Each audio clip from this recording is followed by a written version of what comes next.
1972 সালে ফিল্ম দো গজ জমিনকে নিচে রিলিজ হওয়ার পরে রামসে ব্রাদার্সের দ্বিতীয় মুক্তিপ্রাপ্ত ফিল্ম দরওয়াজা ছিল নাকি আন্ধেরা, এটা নিয়ে রামসে ব্রাদার্সদের মনের মধ্যেই সংশয় আছে।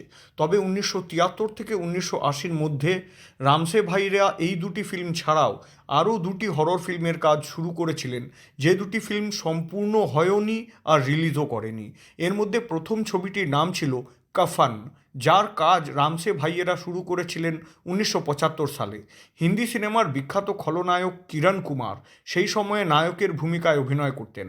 রামসে ভাইরা তাকেই এই ফিল্মের জন্য নায়ক হিসেবে নির্বাচিত করেন। নায়িকা হিসেবে নেওয়া হয়েছিল লাভলিন নামের একজন নবাগতা নায়িকাকে।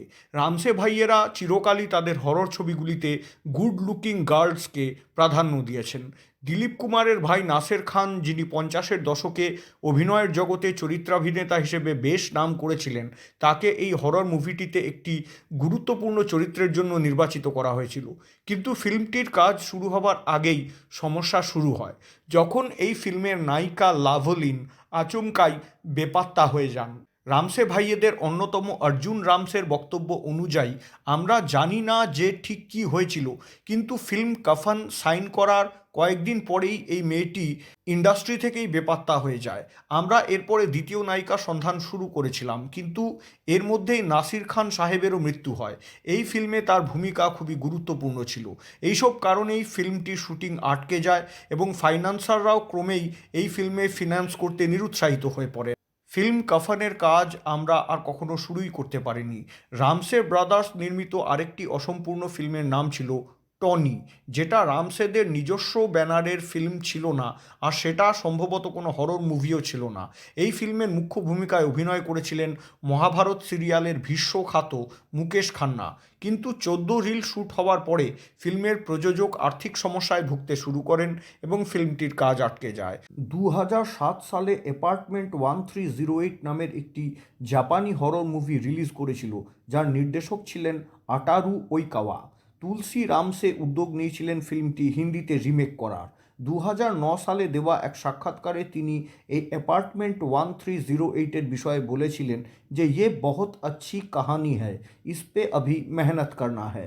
কিন্তু এই ফিল্মের কাজ শুরু করতে রামসে ভাইদের কিছু বিলম্ব হয়ে যায়, আর তারই মধ্যে অন্য একজন প্রযোজক পরিচালক বিক্রম কুমার 13B নাম দিয়ে 2009 সালে এই জাপানি হরর মুভিটির হিন্দি রিমেক বানিয়ে রিলিজ করে দেন।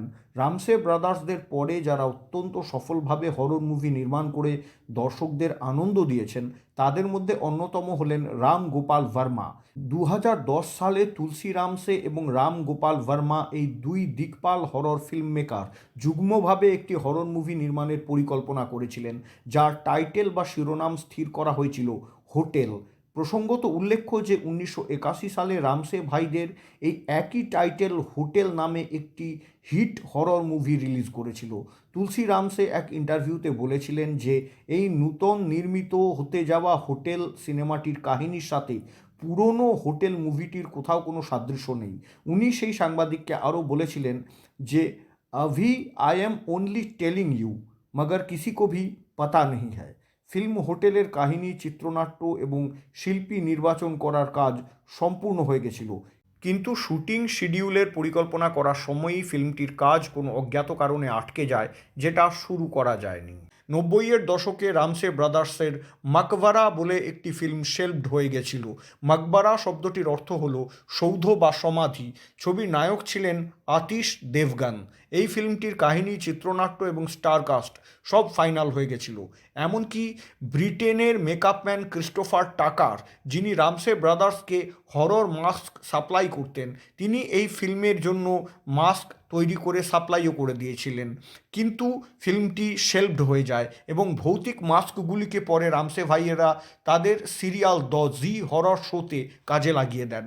বিখ্যাত অভিনেতা দীপক পরাশর রামসে ব্রাদার্সদের 5টি ছবি সন্নাটা, পুরানি হাভেলি, শয়তানি ইলাকা, অজুবা কুদরত কা এবং আখরি চিখে কাজ করেছিলেন। এছাড়াও রামসে ভাইয়েরা দীপক পরাশরকে নিয়ে ডর বলে একটি ছবি নির্মাণ করতে উদ্যোগী হয়েছিলেন এবং এই ছবির জন্য ওনার মেকআপ টেস্ট এবং লুক টেস্ট পর্যন্ত হয়ে গেছিল। কিন্তু এই সিনেমাটির কাহিনী মার্কেটে লিক আউট হয়ে যাওয়ার কারণে রামসে ব্রাদার্সরা এই ছবিটি নির্মাণ করার থেকে পিছিয়ে আসেন এবং 1992 সালে বিখ্যাত নির্মাতা নির্দেশক মহেশ ভাট এই ছবির গল্পের উপরে জুনুন ছবিটি নির্মাণ করে দেন।